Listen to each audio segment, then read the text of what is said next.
Hey guys, welcome back to my YouTube channel. आज मैं आप लोगों के सामने एक्सप्लेन करने वाली हूँ मूवी राजा शिवाजी।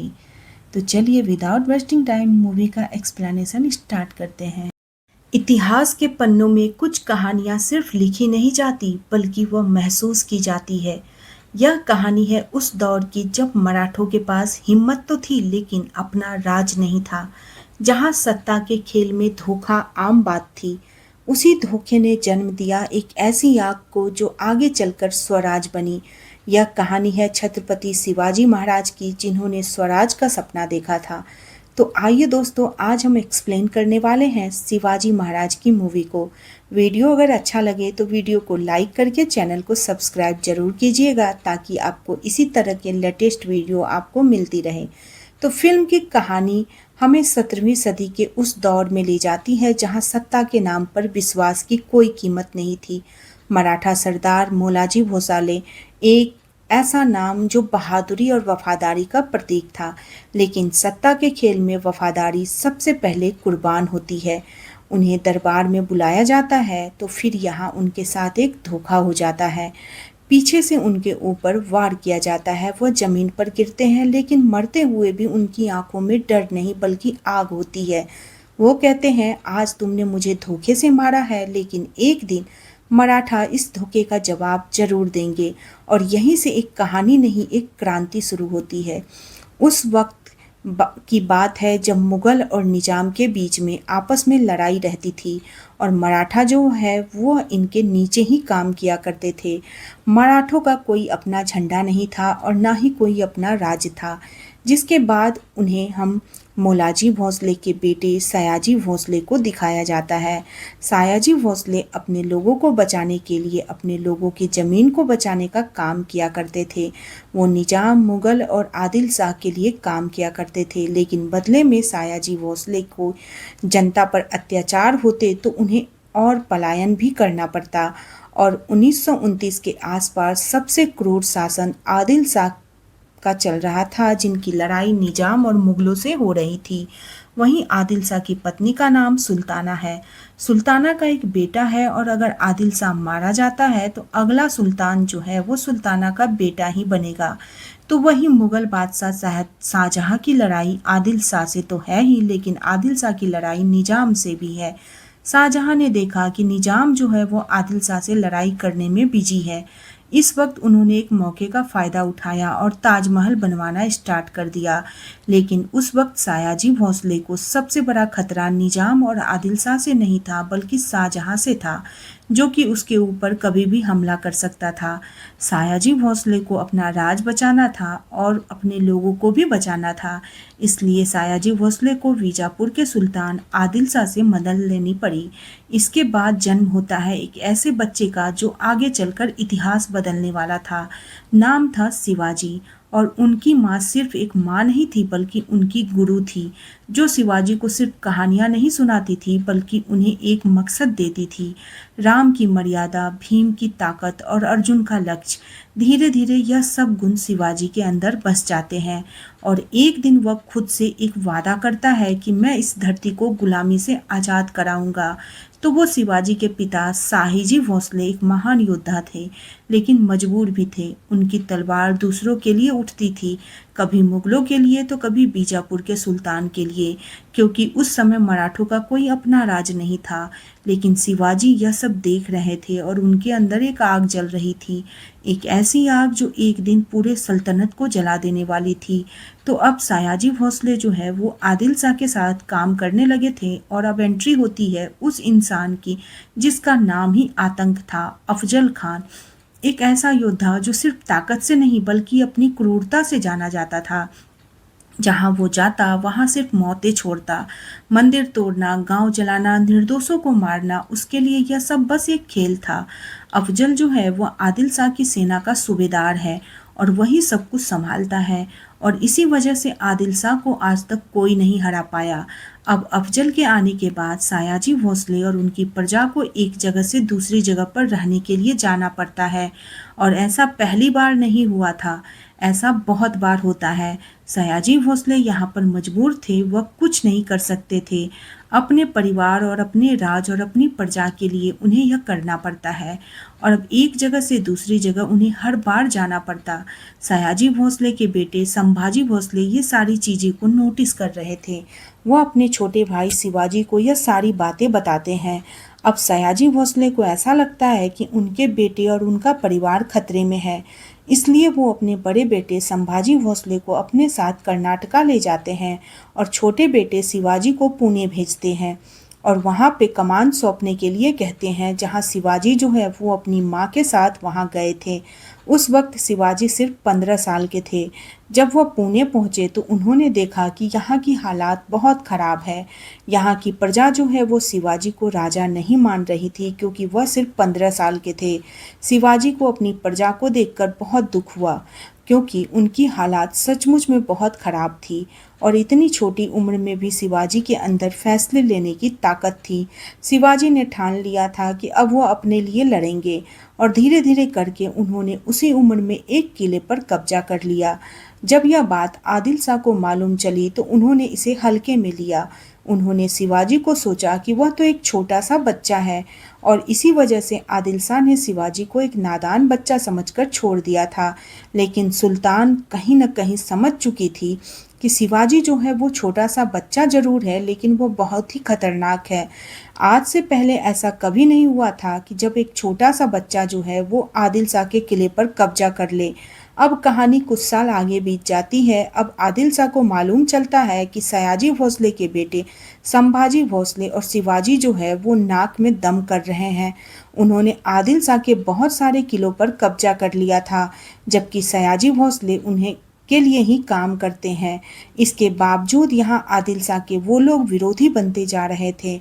यह चीज़ें देखकर सुल्ताना को बिल्कुल अच्छा नहीं लगा। अब सुल्ताना जो है वो आदिल शाह को भड़का देती है। एक दिन यह सभी जगह राज करेंगे। तब यहाँ आदिल शाह को गुस्सा आया और उन्होंने शिवाजी और संभाजी भोसले पर हमला करने के लिए कह दिया।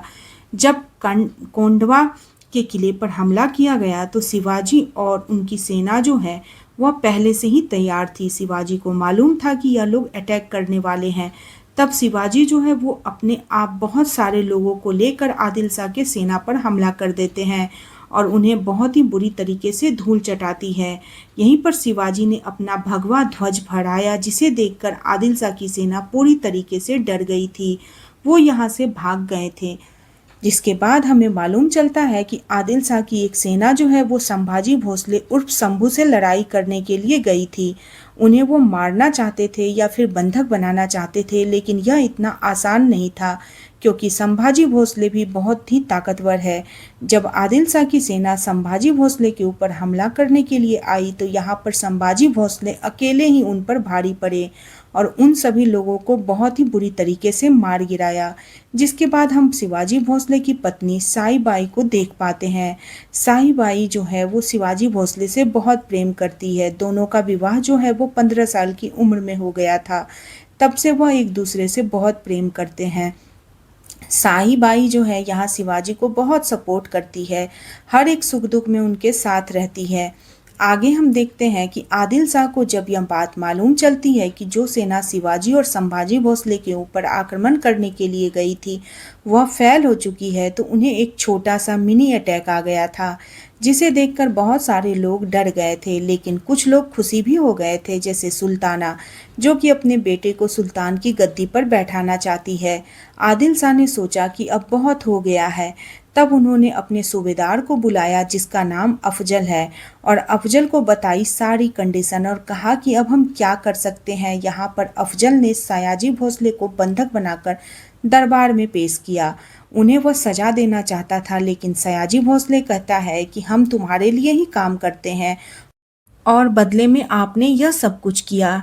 सयाजी भोसले को बताया जाता है कि उनके बेटे जो हैं वह बागी बन चुके हैं और वह हमारी कोई भी बात नहीं सुन रहे हैं। यह सुनकर सयाजी भोसले को उन पर गर्व हुआ, लेकिन बदले में आदिल शाह ने सयाजी भोसले को काल कोठरी में बंद कर दिया।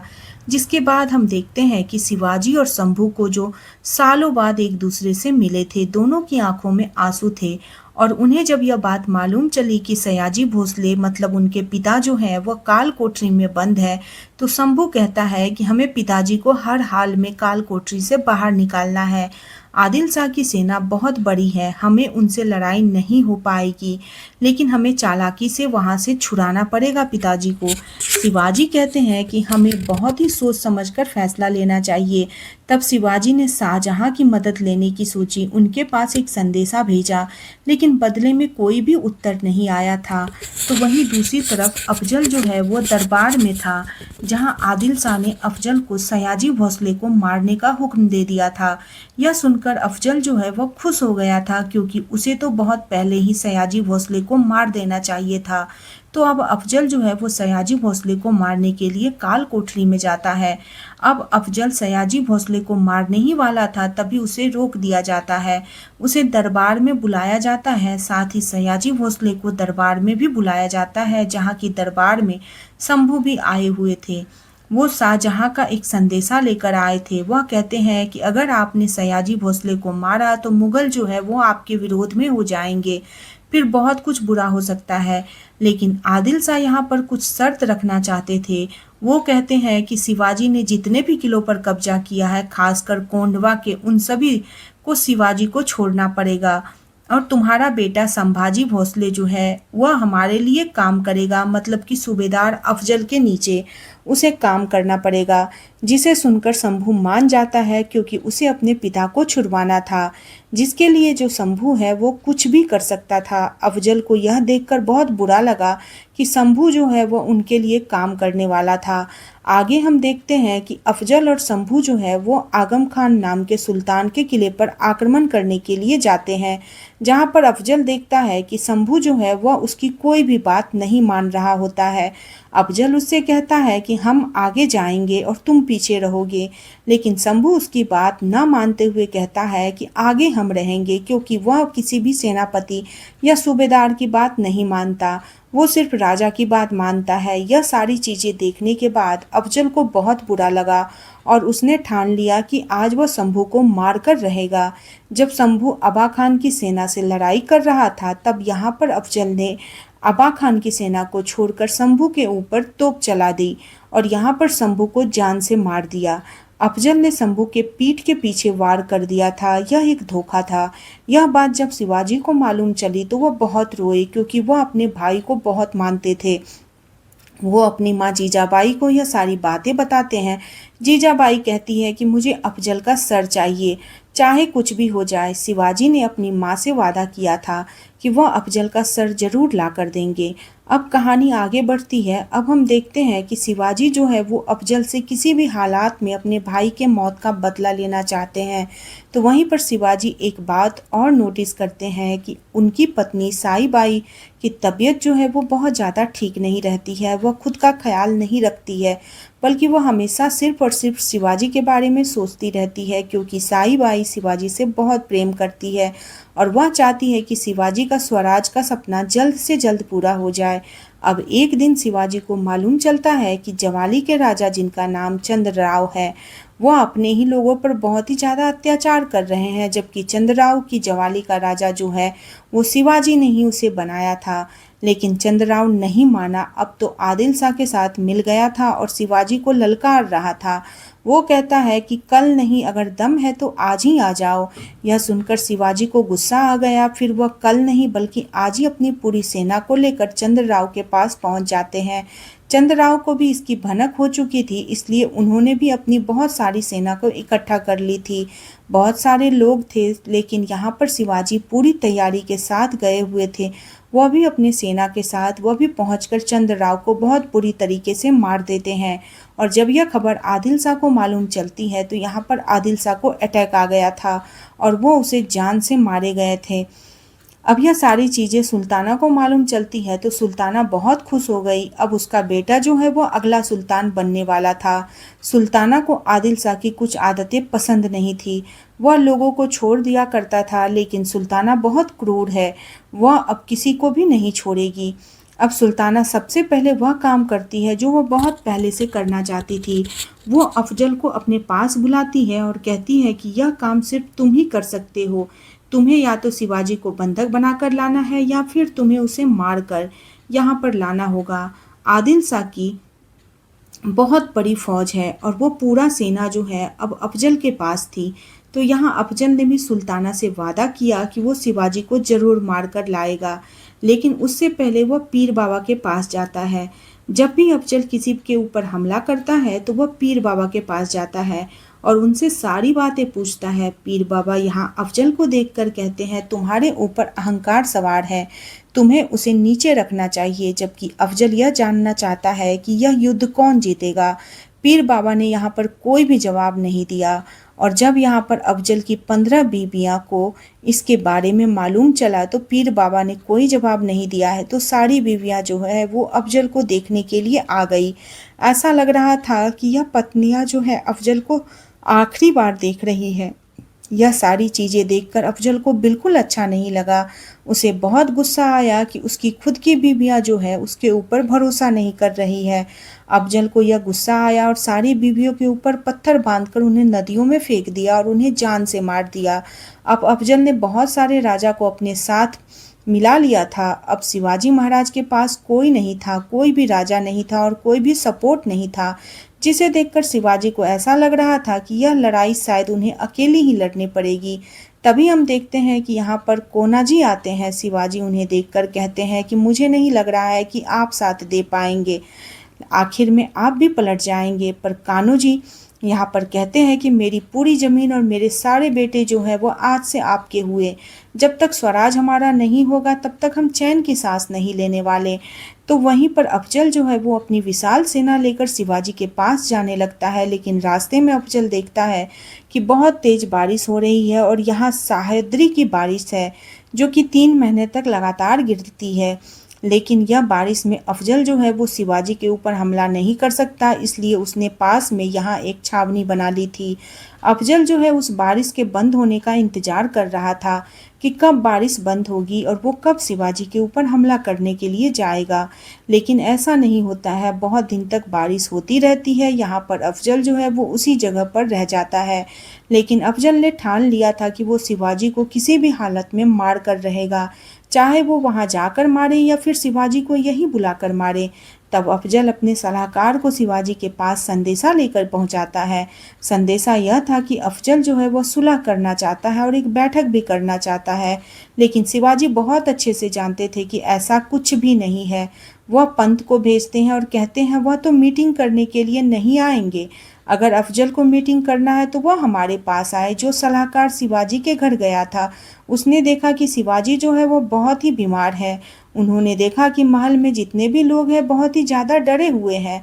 तब पंत फिर से अफजल के पास गया और उसकी बहुत तारीफ करते हुए कहा कि अगर इस दुनिया में कोई शासन करने वाला है तो वह आप ही हैं, और यह बात शिवाजी महाराज कही है।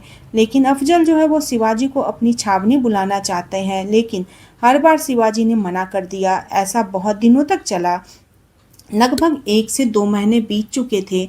अफजल उसी जगह पर रह रहा था और शिवाजी जो है वो उससे मिलने के लिए नहीं आ रहे थे। आखिर में अफजल को मानना पड़ा और शिवाजी के पास जाकर बैठक करना चाहा। वो शिवाजी से मिलना चाहता था, लेकिन यहाँ कुछ शर्तें थी। जिस जगह पर शिवाजी और अफजल मिलेंगे वह जगह सुनसान होगी, उस जगह पर कोई भी नहीं होगा और जो अंगरक्षक होंगे वह थोड़ी दूर पर खड़े होंगे। सबसे पहले अफजल को ही वहां पर आना पड़ेगा। तो वहीं दूसरी तरफ शिवाजी के पास एक बुरी खबर आती है कि उन्हें मालूम चलता है कि उनकी पत्नी शाही बाई का निधन हो गया। यह देखकर उन्हें बहुत ज़्यादा दुख हुआ क्योंकि वो अपनी पत्नी से बहुत दूर थे। तो वहीं हमें मालूम चलता है कि अफजल के रास्ते में 5 किले पड़ते हैं जिन किलों पर शिवाजी का कब्जा है, लेकिन उन 5 किलों को छोड़ दिया जाता है। तब अब अफजल वहां सारा कब्जा कर लिया है। अफजल ने नोटिस किया है कि जिन किलों पर उन्होंने कब्जा किया है वहां पर पहले कोई मौजूद नहीं था और यह किले उन्हें बहुत ही आसानी से मिल गए, जो देखकर अफजल को ऐसा लगा कि शायद शिवाजी जो है वो बहुत डर गए हैं या फिर से हमसे युद्ध करने के लिए बिल्कुल भी तैयार नहीं है। अफजल के अंदर बहुत सारी बातें चल रही थी, लेकिन फिलहाल बैठक बहुत ज़रूरी थी, इसी बैठक में अफजल जो है वो शिवाजी को मारना चाहता था। अब हम देखते हैं कि शिवाजी जो है वो अफजल के पास पहुंचते हैं, जहां पर कि अफजल जो है वो उनका स्वागत करता है। जिस जगह पर उन्होंने उसे बुलाया है उस जगह पर बहुत ही खूबसूरती है। यहाँ शिवाजी और अफजल के बीच में बातें स्टार्ट हो जाती है और दोनों सलाहकार जो है वो बाहर चले जाते हैं। अंगरक्षक भी थोड़ी दूरी पर थे। अफजल ने तो ये अपने अंगरक्षक से कह दिया कि वह तो आज किसी भी हालत में शिवाजी को मार कर रहेगा, चाहे कुछ भी हो जाए। अफजल कहता है कि तुम्हारे बुलाने पर मैं आ गया, अब तुम्हें मेरी शर्त माननी होगी, तुम्हें मुझसे गले लगना पड़ेगा। यह देखकर शिवाजी कहता है इसमें कोई बड़ी बात नहीं है, मैं भी तुम्हारी तमन्ना को पूरी कर देता हूँ। तो जब शिवाजी और अफजल गले लगते हैं तो यहाँ पर अफजल जो है वो अपना खंजर निकालता है और शिवाजी के पीठ पर घोंप देता है, लेकिन कोई फर्क नहीं पड़ता क्योंकि शिवाजी ने वहाँ पे जैकेट पहना हुआ था। शिवाजी पहले से ही तैयार थे क्योंकि इस बार शिकार नहीं, शिकारी तैयार था। अगले ही पल शिवाजी अपने बाघ नक्श से अफजल का अंत कर देते हैं। मौलाजी भोसले ने जो सालों पहले कहा था आज वह सच हो गया था। एक मराठा जो कि जाग चुका था। इनके पीठ के पीछे वाली जो धोखेबाज वाली रणनीति है उस रणनीति को यहाँ पर शिवाजी समझ चुके थे। अब जैसे ही वह वहाँ से बाहर निकलते हैं यहाँ पर अफजल के अंगरक्षक जो है इनसे फाइट करने लगते हैं। अफजल का अंगरक्षक जो है वो बहुत ही ताकतवर था और वह बहुत ही खतरनाक था। शिवाजी देखते हैं कि अफजल का अंगरक्षक जो है वह उनके लोगों को बहुत बुरी तरीके से मार रहा है। आखिर में जब वह अंगरक्षक शिवाजी को मारने के लिए आता है तभी यहाँ पर एंट्री होती है जीवा की, जो कि सलमान खान है। और यहाँ पर जीवा जो है वो शिवाजी के अंगरक्षक बनकर आए थे। उन्होंने अफजल के अंगरक्षकों के दोनों हाथ काट दिए और फिर आखिर में शिवाजी जो है वो अपनी माँ के पास जाते हैं, जहाँ पर वो अफजल का सर लेकर गए थे, क्योंकि शिवाजी ने अपनी माँ से वादा किया था कि वह अफजल का सर उनके पास जरूर ला कर देंगे। तो दोस्तों यह थी सिर्फ जीत नहीं, सिर्फ एक दुश्मन की हार नहीं, यह उस सोच की जीत थी जो कभी हार मानना ही नहीं जानती। यही सोच एक दिन पूरे हिंदुस्तान को बदल देती है। अगर आपको यह कहानी थोड़ी भी पसंद आई और मेरे एक्सप्लेनेशन करने का तरीका पसंद आया तो प्लीज़ वीडियो को लाइक करें, चैनल को सब्सक्राइब करें और शेयर करें, बेल आइकन को प्रेस करें। आप लोगों से मैं फिर मिलती हूँ नेक्स्ट वीडियो के साथ। तब तक के लिए बाय बाय, टेक केयर।